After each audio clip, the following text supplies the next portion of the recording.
제자도라는 제목으로 오늘 말씀을 전하도록 하겠습니다. 연배가 높으신 그런 목사님들 말고요.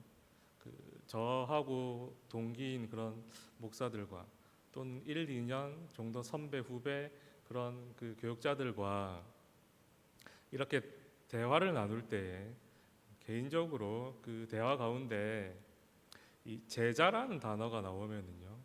굉장히 제 손발이 사실은 오그라들 들고 막 닭살이 돋을 때가 있습니다. 이 제자라는 뜻이 무엇이냐면 스승으로부터 가르침을 받은 자, 그리고 그 스승으로부터 가르침을 받았기 때문에 그 스승이 가는 그 발자취를 뒤따라가는 자, 이것이 바로 제자입니다. 보통 가르침을 받는 자, 여기까지 제자가 성립되는 것이 아니고 그에게 가르침을 받았기 때문에 그의 삶을 통하여서 그가 먼저 간 그 발자취를 힘들어도 어려워도 묵묵하게 따라가는 그 사람을 보고 제자다라고 이렇게 이야기를 합니다. 제가 왜 동기들하고 이야기할 때 제자라는 단어가 나오면 막 손발이 오그라들고 또 막 몸에 닭살이 돋냐면요. 이런저런 얘기하다가 가끔 이렇게 이야기하는 친구들이 있거든요. 자기 제자가 어떻고 저쩌고 이렇게 얘기를 하는 거예요. 또 내 제자가 이렇고 저렇고 이렇게 얘기를 하는 거예요. 사실은 목사라는 자리가 이 자리에 서서 이 복음의 메시지를 이렇게 선포하지 않습니까? 그리고 이곳에뿐만이 아니라 삶을 통해서도 복음의 삶을 살아가야 되는 거예요.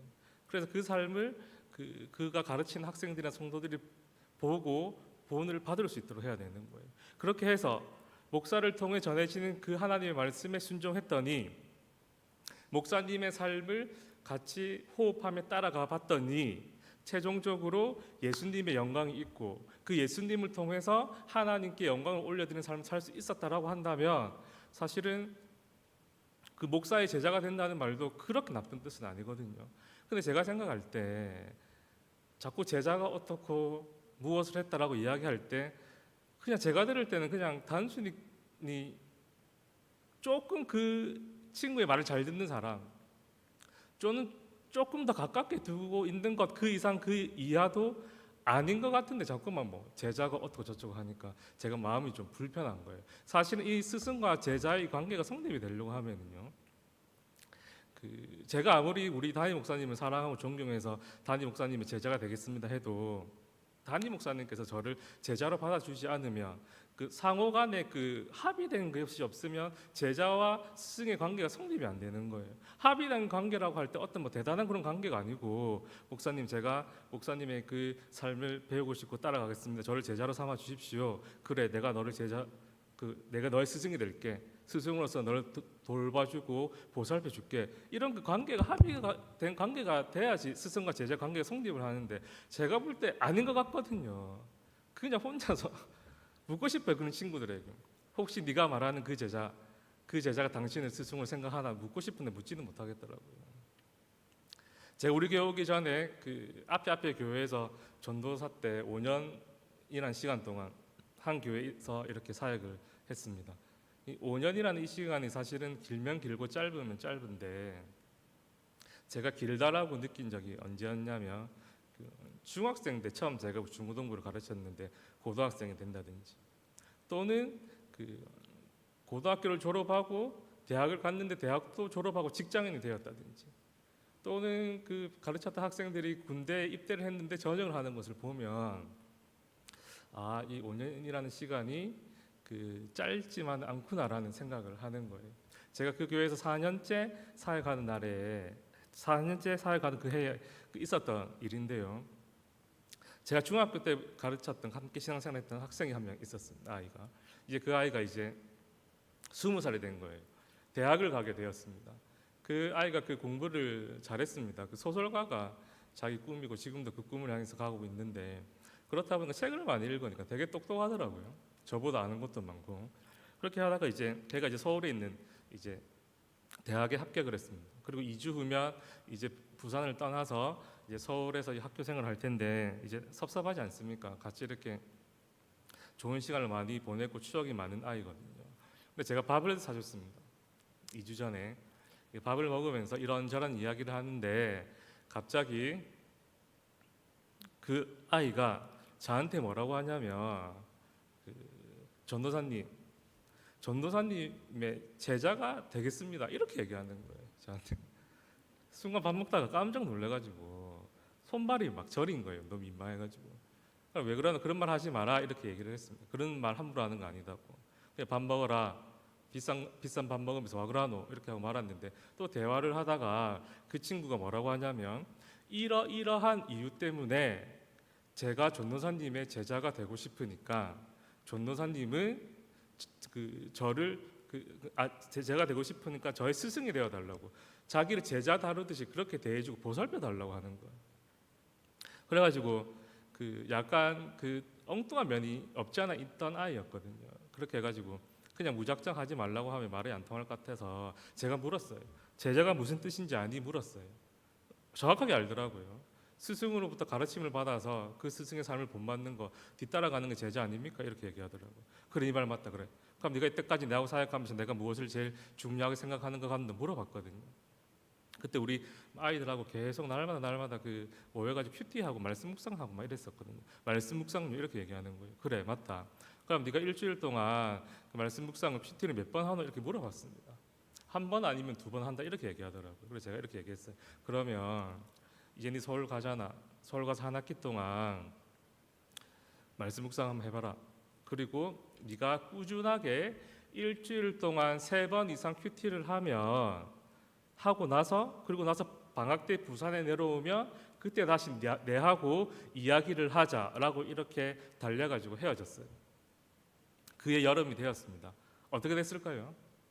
그 친구가 말씀 묵상을 하고 저한테 왔을까요?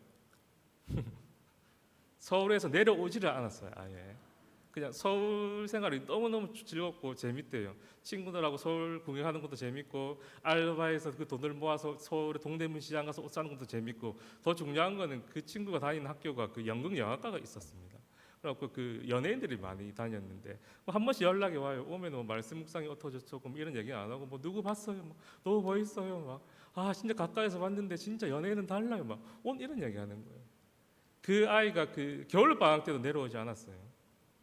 서울에서 그 아이 그냥 학원 다니면서 글쓰기 연습하면서 아예 안 내려왔습니다. 그렇게 하고 제가 이제 그 교회를 사임하고 교회를 옮겼는데 지금까지 그 이후로 그 아이 얼굴을 보지 못했습니다. 간혹 지나가다가 그 안부만 묻고 제자는요 그냥 그 사람은 단순히 좋아해가지고 제자가 되는 게 아니에요. 어떤 감정의 선에서 제자로 이렇게 내가 되겠다라고 하는 것이 아니라 이 제자는요 반드시 그 스승의 발자취를 따라가야 한다는 사실입니다. 그냥 감정으로 기분으로 내가 좀 좋아한다고 해가지고 나하고 좀 맞다라고 해서 그의 제자가 될 수 있는 것이 아니다라고 하는 사실입니다. 오늘 우리들 읽었던 이 본문은 나실인으로 서원한 사람이 지켜야 되는 그 규례에 대해서 이야기를 하고 있습니다. 이 나실인이라고 하는 뜻이 무엇이냐면요, 헌신된 또는 드려진, 바쳐진이라는 의미가 그런 의미예요.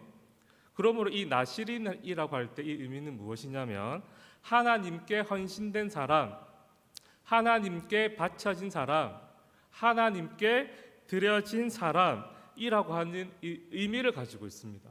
그런데 가만히 생각해 보면 하나님께서 이스라엘 백성들을 선택하셨습니다. 수많은 민족들 가운데 아브라함을 선택하시고 그를 통해 이스라엘 백성들을 하나님의 백성으로 선택하셨습니다. 선민이라고 하지 않습니까? 그런데 이 선민이라고 하는 그들의 정체성은요, 이스라엘 백성들이 하나님의 백성이라고 하는 그들의 정체성은 무엇을 전제로 하고 있냐면 내가 하나님의 백성이기 때문에 하나님의 백성답게 살아가야 된다라고 하는 것을 전제하고 있는 거예요.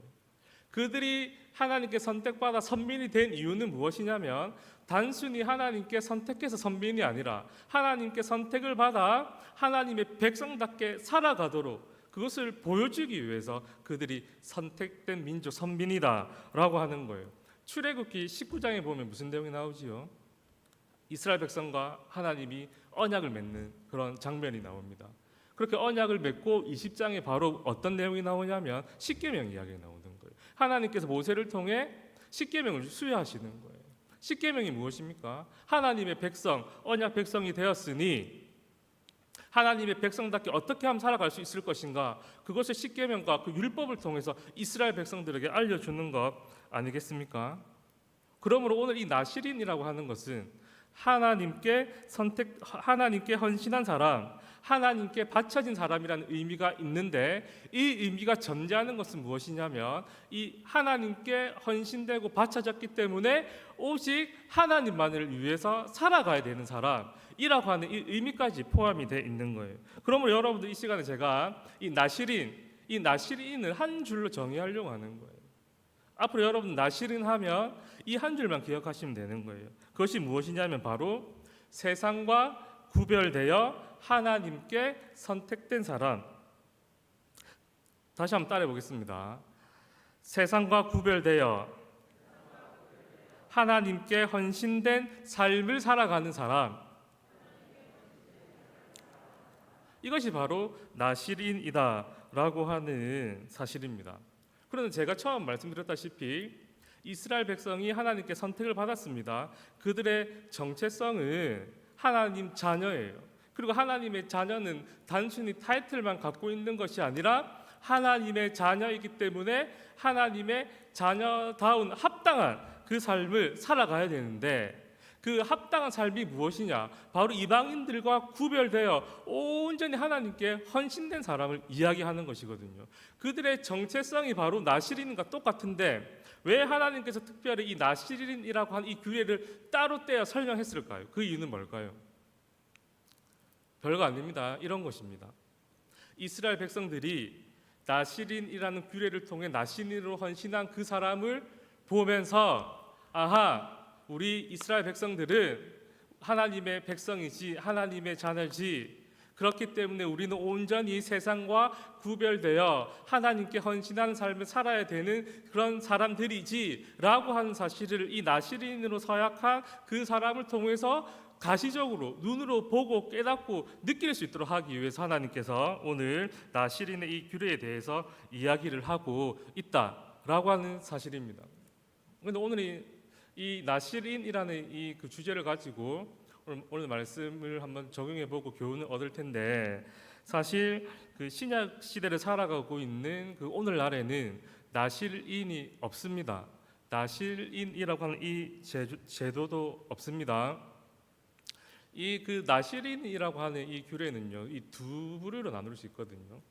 그 첫 번째 부류는 여러분들 잘 아시다시피 그 삼손, 그리고 또 누가 있습니까? 삼손, 사무엘, 그리고 세례요한처럼 날 때부터 그 부모님에 의해 나시린으로 하나님께 구별되어 하나님께 온전 헌신할 수 있도록 살도록 이렇게 그 바쳐진 그런 부류의 한 나시린이 있고요.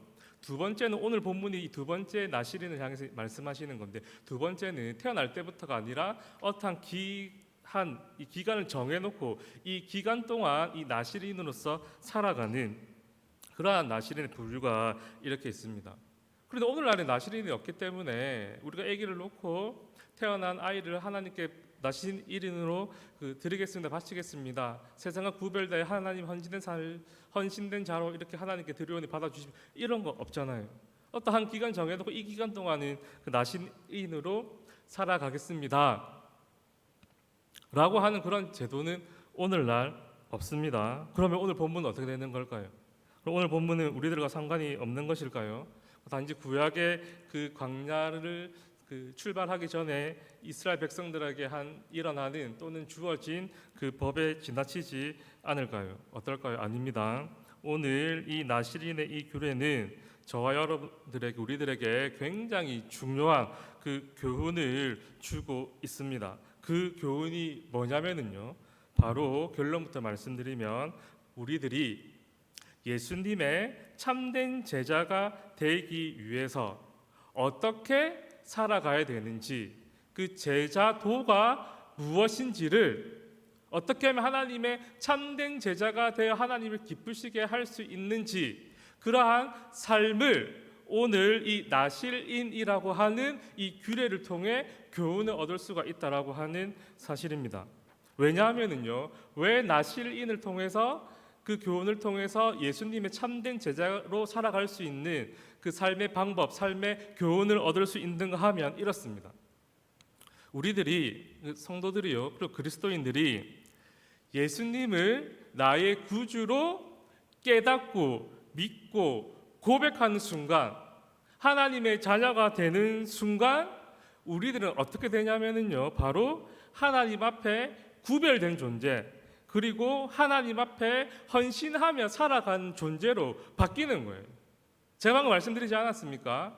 하나님께 헌신하고 세상과 구별된 사람이 나실인이라고 할 때, 이것은 나실인이기 때문에 구별된 삶과 충성된 삶을 함께 살아가야 된다고 하는 것이 전제되어 있듯이, 우리들이 예수 그리스도를 믿음으로 말미암아 하나님의 자녀가 될 때, 그때 우리들에게 자연스럽게 따라오는 것은 무엇이냐면 세상과 구별된 삶, 그리고 다른 그 무엇이 아니라 온전히 하나님께 헌신하는 그 삶을 살아가는 그 존재로 우리의 정체성이 바뀌기 때문에 오늘 이 본문이 저와 여러분들에게 그 큰 교훈을 준다라고 하는 사실입니다. 그러므로 오늘 나실인으로 서원하기로 그 결심한 자들이 지켜야 되는 이 규례를 통해서 이 나실인들이 세상과 구별되고 그리고 하나님께 헌신된 삶을 살았다라고 한다면,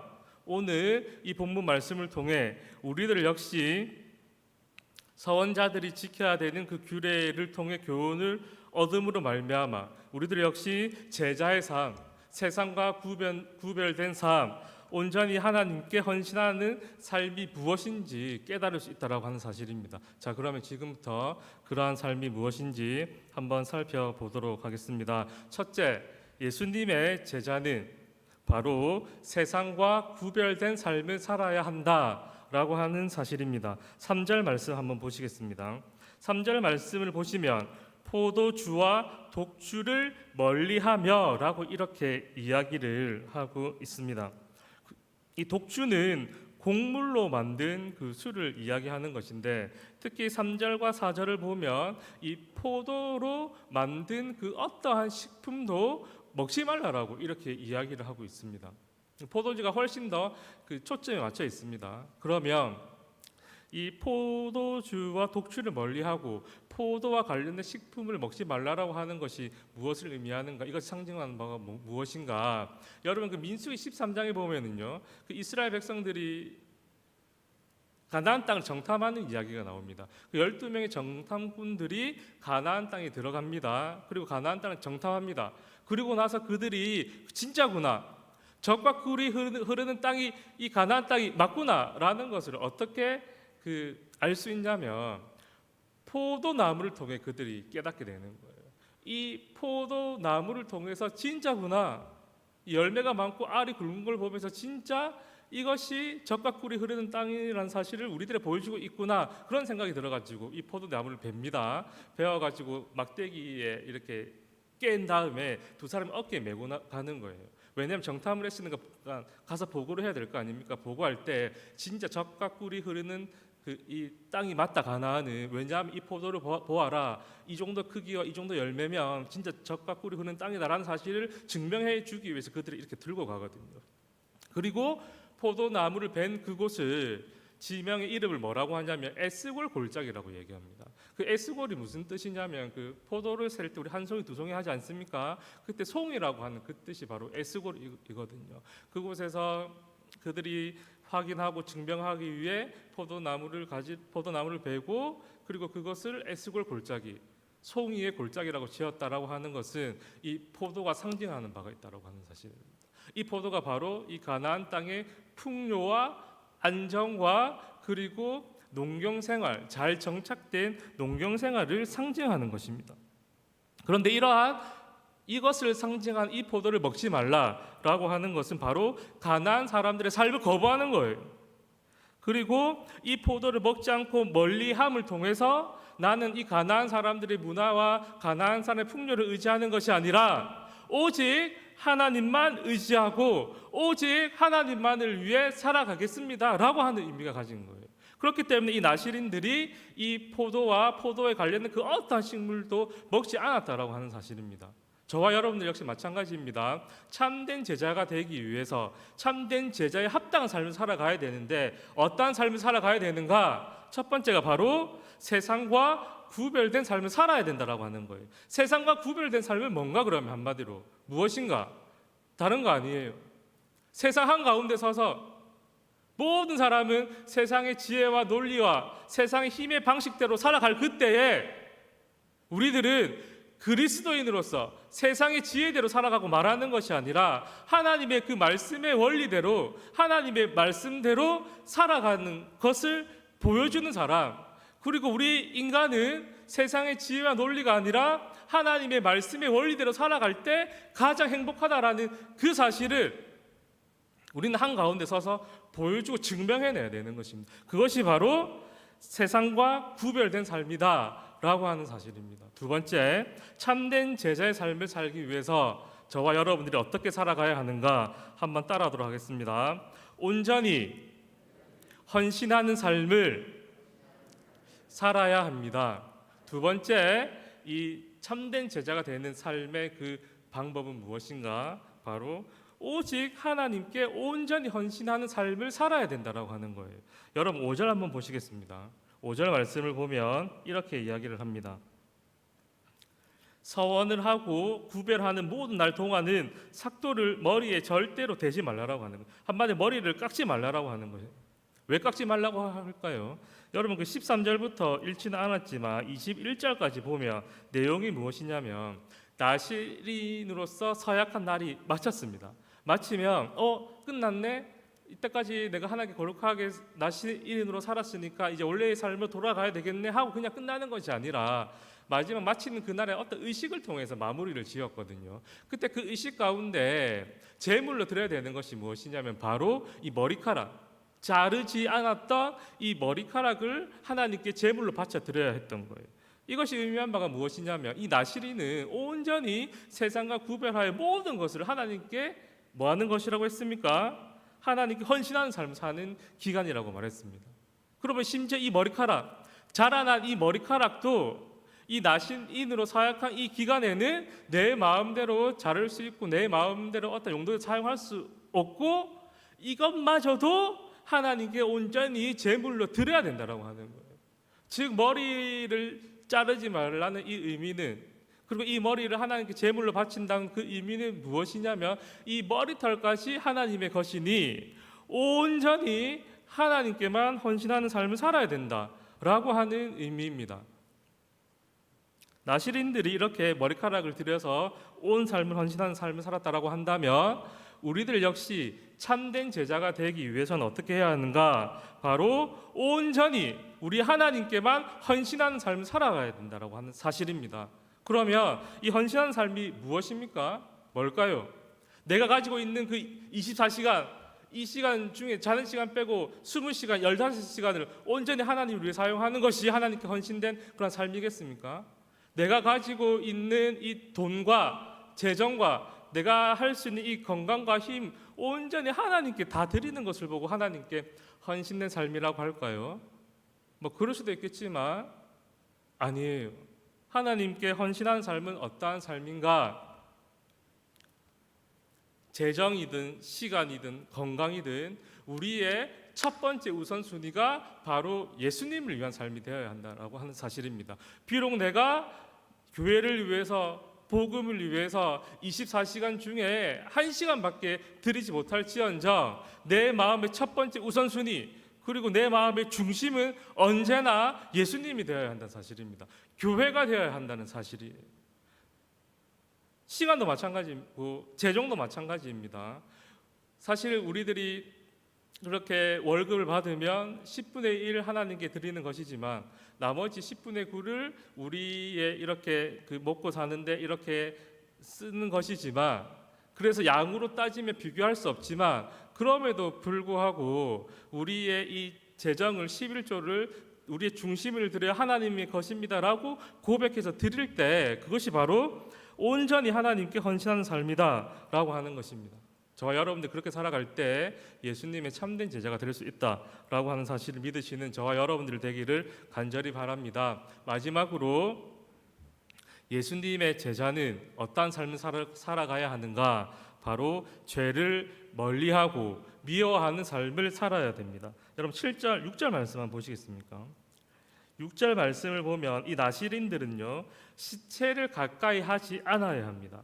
심지어 7절을 보시면 그의 부모나 형제 자매가 그 죽은 때라도 시체를 가까이 하면 만지면 안 되는 거예요. 왜 그러냐면 이 시체가 상징하는 바가 무엇이냐면 바로 죄와 사망을 상징하기 때문이에요. 그래서 이 시체를 가까이 하는 것은 죄와 사망 가운데 내가 노출된다는 거예요. 왜 시체가 죄와 사망을 상징하는가? 여러분 이 시체는 죽은 거 아닙니까? 맞죠? 사망한 거예요. 맞죠? 근데 이 사람이 언제부터 죽게 되었는가? 사망이 어떻게 해서 우리 가운데 들어오게 되었는가? 죄 때문이거든요. 죄가 우리 안에 들어오면서 그 죄의 결과로 말미암아 그 열매로 사망, 죽게 되는 것입니다.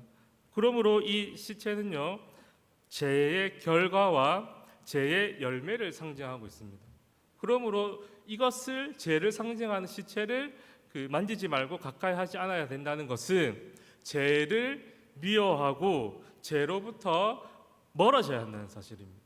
이 나시린들이 거룩한 삶, 구별된 삶, 하나님께 온전히 드리는 그 삶을 살아가기 위해서 시체를 가까이 하지 않았다라고 한다면 저와 여러분들 역시 하나님의 제자가 되기 위해서 온전한 참된 제자가 되기 위해서는 바로 죄를 멀리하고 미워하는 삶을 살아야 된다라고 하는 사실입니다. 오늘 이 말씀 이 세 가지를 통해 나시린이 지켜야 되는 규례를 살펴보았고 이 세 가지를 통해 우리들이 참된 제자가 되기를 갈망하고 사모할 때 어떻게 살아가는 삶이 참된 제자의 삶을 살아가는지 이 세 가지 배웠습니다. 저는 이 세 가지를 한 줄로 한번 요약하려고 합니다. 먼저 이 세 번째는요, 죄를 멀리하고 죄를 미워하는 삶을 살아야 되는데 이것은 사실은요, 첫 번째가 무엇입니까? 예수님의 제자는 세상과 구별된 거룩한 삶을 살아야 되지 않습니까? 세상과 구별된 삶을 살면 자연스럽게 이 죄는 멀리하고 싫어하게 돼 있거든요. 그래서 이 두 번째 거는 빼고, 마지막 세 번째 거는 빼고 이 세 가지를 한 줄로 이렇게 요약을 하려고 합니다. 참된 제자로서의 삶은 무엇인가? 예수님의 제자도란 무엇인가? 바로 세상과 구별된 삶을 통해 온전히 예수님께 헌신하는 삶, 이것이 바로 예수님을 따라가는 제자의 삶이다 라고 이야기를 하고 싶습니다. 오늘 말씀을 묵상하면서 그러면 어떻게 하면 이 제자도의 이 삶, 세상과 구별된, 그러니까 세상 한가운데 서서 세상의 원리가 아니라 말씀의 원리로 살아갈 수 있을 것인가? 세상이 주는 유익, 기쁨, 이익들이 너무 많은데 그것보다 오직 예수님을 첫 번째 우선순위에 둘 것인가? 어떻게 하면 이렇게 살 수 있을 것인가? 생각을 해보았습니다. 다른 거 아니고요, 그냥 예수님을 사랑하면 가능하다라는 결론을 내렸습니다. 제가 우리 교회 와가지고 설교 시간에 몇 번 말씀을 드렸는데 자전거 타는 거 엄청 좋아합니다. 누군가 물어보더라고요. 자전거를 그렇게 좋아하면 자전거를 잘 타시겠네요 물어보길래 자전거를 저는 못한다고 말씀드렸어요.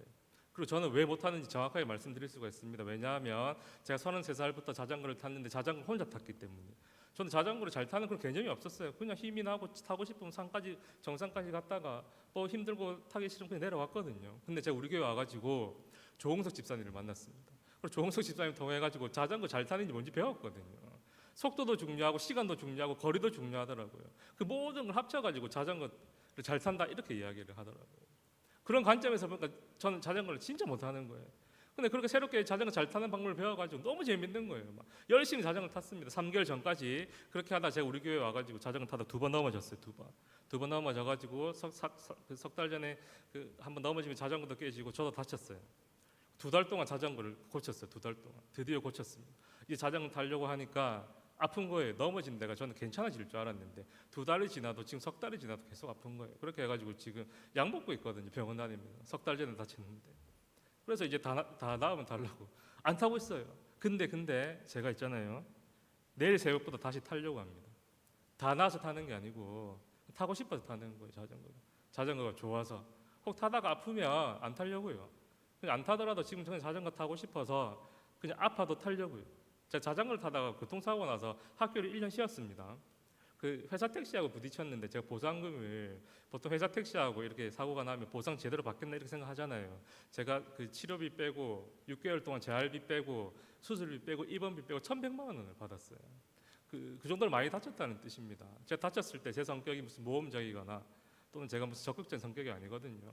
제 주변의 누나들, 부모님들, 친한 친구들 앞으로 제 자전거 안 탈 줄 알았다라고 이야기하더라고요. 제가 6개월 동안 재활을 어떻게 했냐면 자전거 타면서 재활을 했습니다. 사람들 미쳤다고 하는 거예요. 왜 그랬을까요? 좋아서. 예수님의 이 제자의 이 삶, 이 제자도 누가 갈 수 있는가? 누가 세상 한가운데 서서 하나님 말씀의 원리대로 살아갈 수 있는가? 누가 세상에 주는 그 유익을 포기하고 첫 번째 우선순위가 예수 그리스도가 될 수 있는가? 예수님을 사랑하는 사람, 말씀을 통해서 날 구원해 주신 그 크신 예수 그리스도의 크신 사랑을 기억하고 깨달을 때 죄인임에도 불구하고 언제나 어디서나 내 속에 계셔서 나를 지켜주시는 그 임마누엘의 그 예수 그리스도의 은혜를 기억할 때 예수 그리스도를 사랑할 수 있지 않겠습니까? 그리고 그 사랑이 다른 그 모든 것을 제쳐놓고 제자도의 삶을 살아갈 수 있게 하는 원동력이 된다라고 하는 사실입니다. 마지막으로 그러면 도대체 우리는 왜 이러한 제자도의 삶을 살아야 될까요?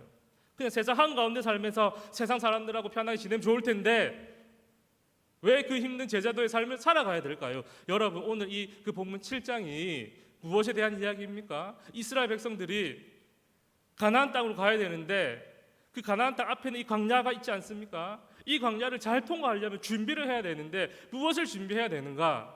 10장까지 큰 주제가 뭐라고 했습니까? 거룩이라고 하는 거예요. 거룩. 우리들이 인생 살아갈 때에 제자도의 삶, 하나님과 구별된 거룩한 삶, 하나님을 첫 번째 우선을 두는 삶, 그 삶이 힘든 것 같고 어려운 것 같지만 우리 그리스도인들은요 행복한 사람들로 부름받았고 창조된 거예요. 그렇기 때문에 우리들이 예수님을 사랑하고 그 사랑의 힘으로 이 제자도의 삶을 묵묵히 가야 되는 거예요. 예수님께서 미리 가신 그 발자취를 상황과 형편에 상관없이 따라가야 되는 거예요. 그렇게 조금씩 묵묵히 따라가다 보면 마지막에는 예수님이 계실 것이고 그리고 마지막에는 예수님을 통하여 우리들이 하나님께 영광을 올려드리는 그러한 삶을 살아갈 수가 있는 것입니다.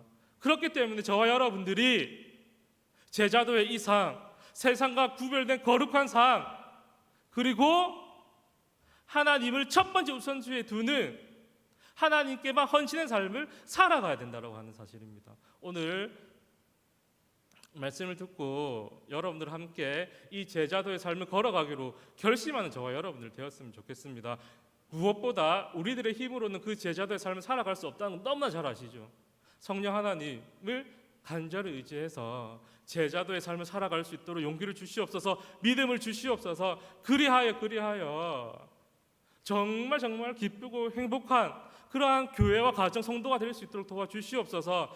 그리하여 온전히 하나님께 영광 올려드릴 수 있는 교회와 가정과 성도들이 될 수 있게 해달라고 간절히 기대하고 사모하는 저와 여러분들이 되기를 간절히 바랍니다.